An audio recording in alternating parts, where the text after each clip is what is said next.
택시기사, 구급차와 접촉사고가 났는데 그 현장에서 그 구급차의 이동을 막은 택시기사가 있었죠. 그 택시기사가 잡혔습니다. 어떤 얘기를 했는지 들어보겠습니다. 지금은 내가 책임진다니까. 책임진다고 오늘 그냥 가, 씨. 책임지겠다고 하셨는데 어떤 식으로 무슨 얘기 하셨는지. 유족한테 하고 싶은 말 없으세요? 저 택시기사는 아이 뭘 그러세요 하다가 결국 구속이 된 거죠. 사건 현장에서는 죽으면 책임지겠다라고 얘기를 했어요. 그런데 지금 이 상황에서는 책임지겠냐고 물어봤더니 내가 뭐 이런 식의. 그러니까 어떻게 보면 이 부분은 본인의 잘못에 대한 반성이 전혀 느끼지 않는 그런 행태를 지금 보여주고 있다는 것이죠. 그런데 지금 저렇게 한 10분 정도 지연이 돼서 그 사망하신 분이 그 원인에 의해서 지연 때문에 이제 사망을 한 건지에 대해서는 아직은 불분명하죠. 네. 하지만 이제 그 10분이라는 것이 실질적인 어떤 책임, 어떤 원인의 어떤 부분이 아닐지라고 한다고 해도 사실 우리가 거꾸로 생각하면 본인이 네. 가족이 만약에 저런 상황이 됐다 그러면 어떻게 생각을 할까요?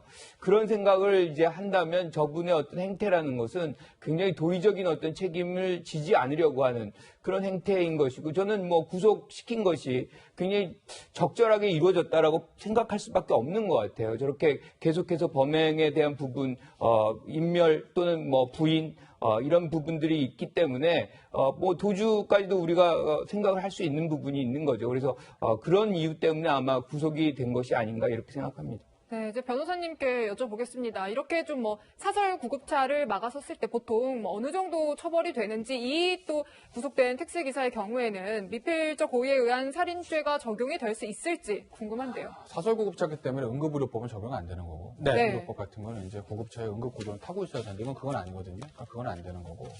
그러니까 지금 뭐 영장인 혐의가 업무방해와 특수폭행이에요. 미필적 고의에 의한 살인 이 사건 처음부터 그 얘기가 일부 이제 언론에서도 혹시 될까 보도되기도 했는데 안 됩니다. 그거 쉽지 않을 거예요. 영장에도 아마 포함 안 됐을 거고 안 됐다고 알려져 있고 뭐 이제 경찰에서 구속했기 때문에 20일 그다음에 경찰 20일 이렇게 조사할 수 있는데 아마 기소할 때도 미필적 고의에 의한 살인 기소 쉽지 않을 겁니다. 이거는 앞서 김관욱 교수님 말에도 잠깐 얘기가 나왔는데.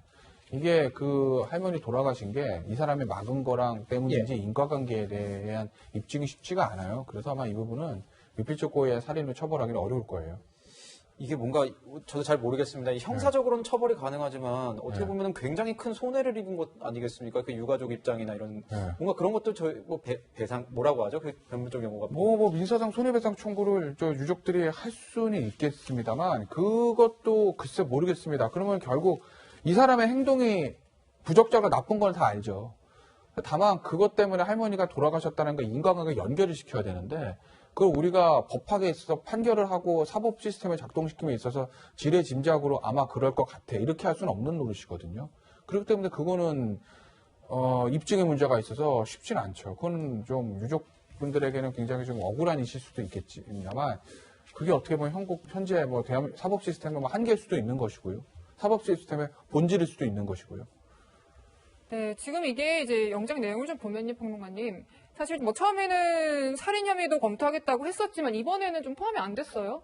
네, 뭐 미필적 고의에 의한 살인 같은 경우는 왜 포함시키기 어려운가 김태현 변호사가 설명을 잘 해주셨는데 특히 업무방해뿐만이 아니라 특수폭행이 저는 포함된 것을 좀 주목해 보셨으면 한다. 네. 그렇다면 이 교통사고 처음에 났을 때는 단지 택시기사가 구급차를 막아 세운 게 문제였다고 하지만 지금은 이제 고의로 낸 것이 아니냐. 이 사고를 고의로 내게 됐다면 그건 또 하나의 다른 문제가 되는 것이거든요. 네. 그리고 물론 제가 이 법률가가 아닙니다만 사고를 고의로 발생시켰다면 그로 인해서 사망과의 인과관계는 증명이 안 되더라도 유족 입장에서는 민사소송을 충분히 청구할 수 있는 요건이 생기지 않는가. 따라서 앞으로의 수사나 재판 과정에서 하나의 쟁점이 되는 것은 이 사람이 구급차를 막아 세운 것뿐만이 아니라 애초에 사고가 구급차의 실수로 발생한 것이 아닌 네. 이 택시기사가 영상을 보면 도저히 말이 안 되는데 끼어들려고 하는 그런 정황도 보이거든요.